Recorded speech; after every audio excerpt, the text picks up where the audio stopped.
Our opening thought comes from Carl Sagan from his book, The Demon-Haunted World, Science as a Candle in the Dark. Sagan writes, "Science is not only compatible with spirituality, it is a profound source of spirituality. When we recognize our place in an immensity of light years and in the passage of ages, when we grasp the intricacy, beauty, and subtlety of life, then that soaring feeling, that sense of elation and humility combined, is surely spiritual. So are our emotions in the presence of great art, or music, or literature, or acts of exemplary, selfless courage, such as those of Mohandas Gandhi or Martin Luther King Jr. The notion that science and spirituality are somehow mutually exclusive does a disservice to both." Our next reading is from Albert Einstein, The World as I See It. "The most beautiful experience we can have is the mysterious. It is the fundamental emotion which stands at the cradle of true art and science. Whoever does not know it and can no longer wonder, no longer marvel, is as good as dead, and their eyes are dimmed." Our next reading comes from Lisa Kaltenegger and her book, Alien Earths. She's the director of the Carl Sagan Institute at Cornell University. She writes, "In science, by finding new ways of seeing, such as catching the light from dimmer objects in the huge mirror of the James Webb Space Telescope, we are able to detect what we could only imagine before. New insights transform our understanding. These images are a touching testament to the cooperative spirit of humanity. It took thousands of people from all corners of the world to make that vision a reality. Among the first images released, one revealed a detailed view of the light from a scorching, puffy, giant planet, WASP-96b, shrouded by layers of clouds, haze, and steam. It blasts around its star twice a week. While devoid of life, the James Webb Space Telescope image proved that the space telescope can explore the atmospheres of other, smaller Earth-sized planets given more time, places where life could thrive. As a member of one of the scientific teams behind the James Webb Space Telescope, I work with a creative group of scientists to explore these new worlds in our cosmic horizon. Discovering life on another planet would forever revolutionize our entire world view." Well, as amazing as the Hubble telescope was and those images, the James Webb Space Telescope was even more amazing. And as amazing as the James Webb Telescope is, there's another one that's going to be ready by 2030 that will be even better. So our ability to peer out into the universe is increasing by the day almost. This it's good to be with you. As you know, last week I couldn't be with you. My parents have been experiencing some major health problems, and I needed to be present in Lawton, Oklahoma, which is, as you know, my hometown where I grew up.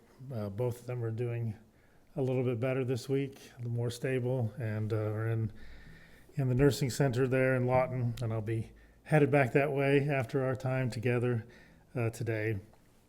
But when I was staying at my childhood home over the last couple weeks and working remotely with OCU, I had some time to spend some time in the backyard of my childhood home, and one of those nights there happened to be a full moon just a number of days ago, And when I looked up and saw that full moon, it reminded me of the times that my dad and I would lie on cots in the backyard and we'd just look up into the night sky. And back then, there was a little less light pollution in Lawton than there is now, and so we could actually see quite a few stars. Even today, you can see a good number of stars on the western edge of Lawton. And so we just look up at the night sky and talk about, as a 10 or 11-year-old could, about the mysteries of the universe. My dad says I had some really good questions back then about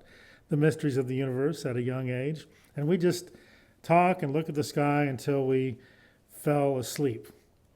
And so one of my most cherished possessions that I have now is a telescope, which no longer really functions, but I keep it in my study at home in Edmond, a telescope that my parents gave me because of my curiosity about the universe in which we live. When I was a young boy, that curiosity made me want to be an astronaut. Maybe a lot of young boys back in the 70s wanted to be astronauts. There was a lot of things going on that inspired us to think about being astronauts. I got to meet astronauts when I was young because my uncle worked for Rockwell International, and he was the PR person for the space shuttle. So I got to meet the commander of the Apollo Soyuz mission, and that inspired me even more to want to be an astronaut. But then I got too tall. Back then, you couldn't be over 6'1" or so. You had to be less than 6'1". And I also, my eyesight got bad, so I didn't have 20/20 vision. So that quickly made the vision, the dream of being an astronaut an impossibility. But my curiosity did not wane. My curiosity about the universe did not wane. And when I was 13 and 14 years old, already too tall, and having bad vision and not being able to be an astronaut, I watched Carl Sagan's Cosmos over and over again. And my dad made tapes of it, so I watched it more than once. And that show on PBS opened a new universe up for me in terms of understanding the world in which we live. And I'm delighted to know that the Carl Sagan Institute at Cornell University continues that commitment to understand our place in the universe, to understand our responsibility as persons within this vast and mysterious cosmos and this earth that is our only home. In a universe with at least trillions of galaxies, we know there's at least 2 trillion, we think now, and estimates are that it could be up to 6 trillion, and that's just what we know, what we can guess from what we know about the universe. And we know that each of those galaxies has hundreds of billions of stars on average in each galaxy. Given that we know that, we should view our lives on this what Carl Sagan sometimes refers to as a pale blue dot of a planet in a solar system on the edge of our galaxy. We should view our place with an appropriate amount of humility. We're not it. We're not the center of the universe.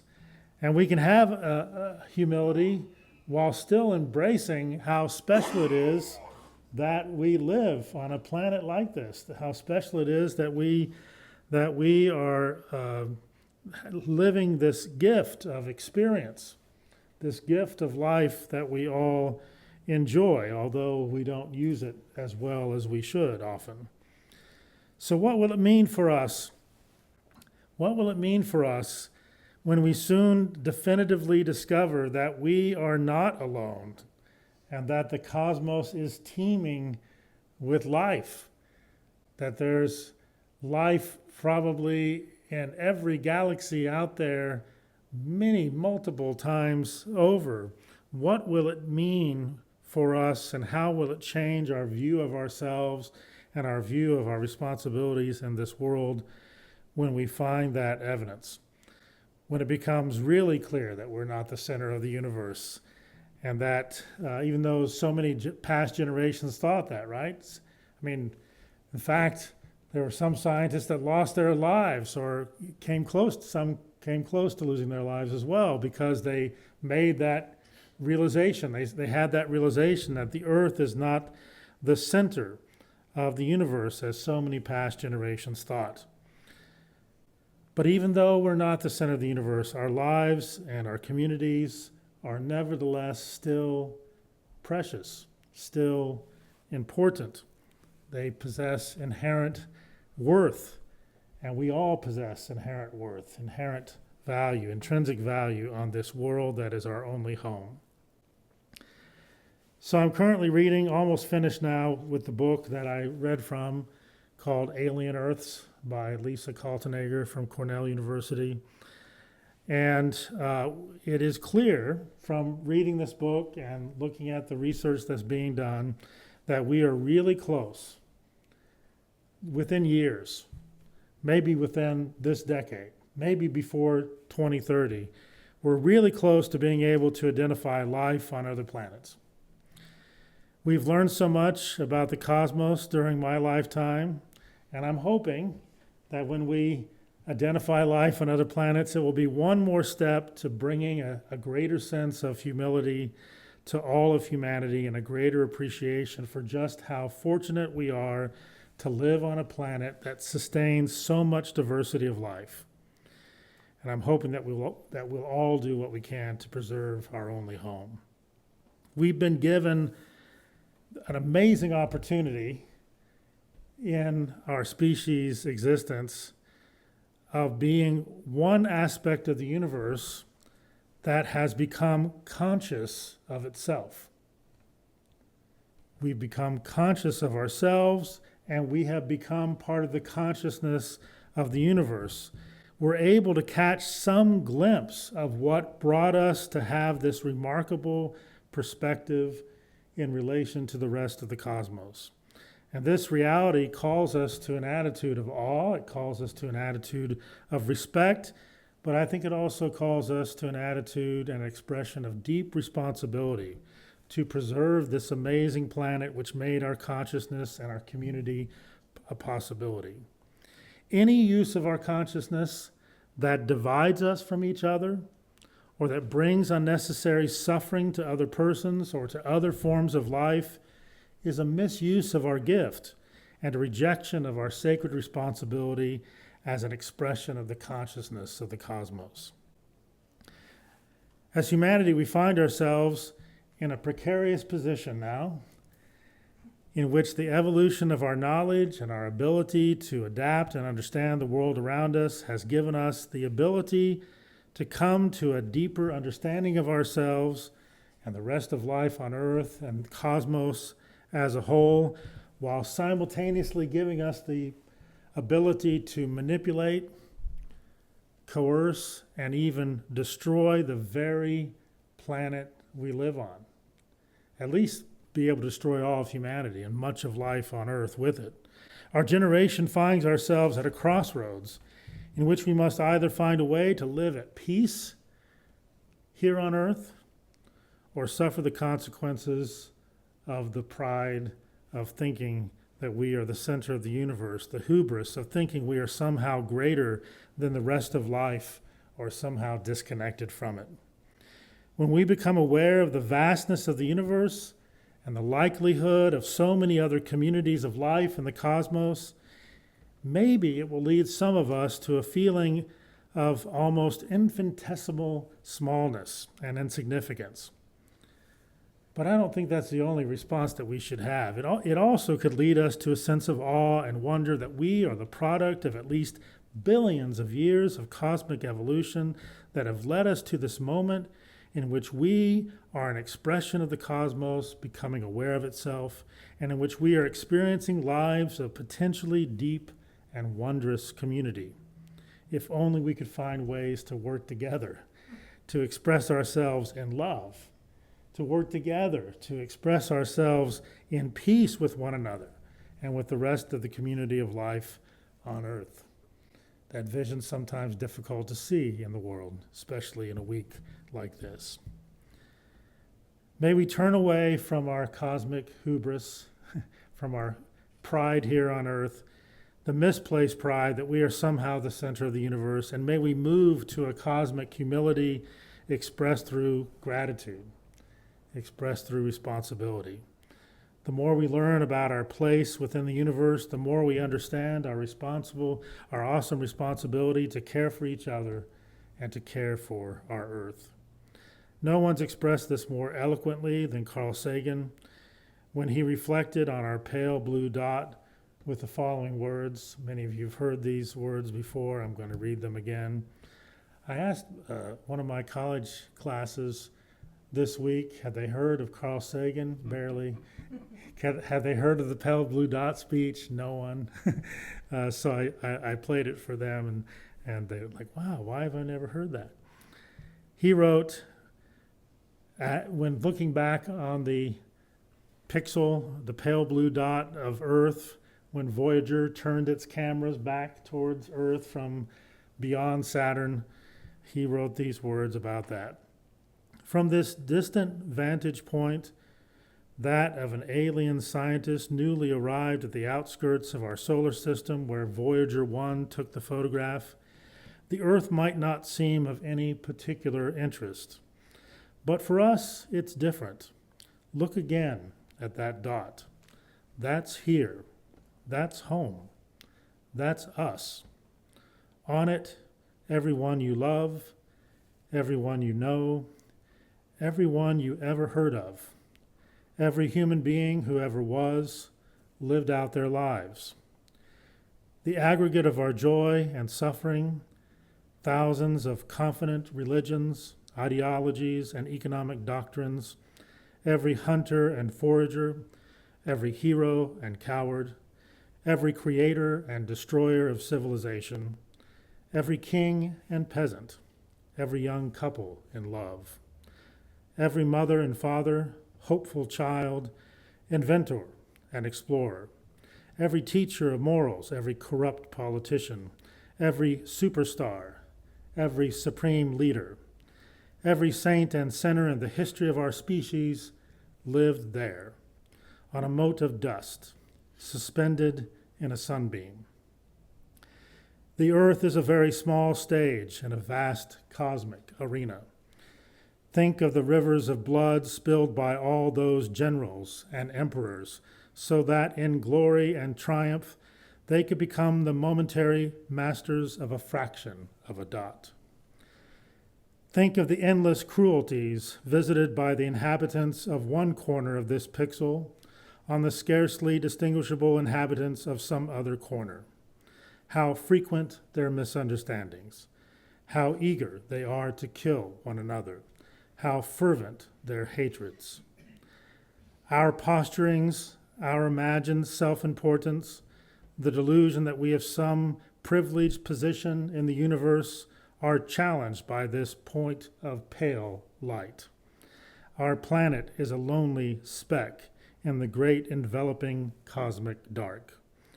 In our obscurity, in all this vastness, there is no hint that help will come from elsewhere to save us from ourselves.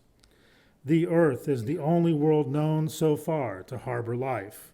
There is nowhere else, at least in our near future, to which our species could migrate. Visit, yes. Settle, not yet. Like it or not, for the moment, the Earth is where we make our stand. It has been said that astronomy is a humbling and character-building experience. There is perhaps no better demonstration of the folly of human conceits than this distant image of our tiny world.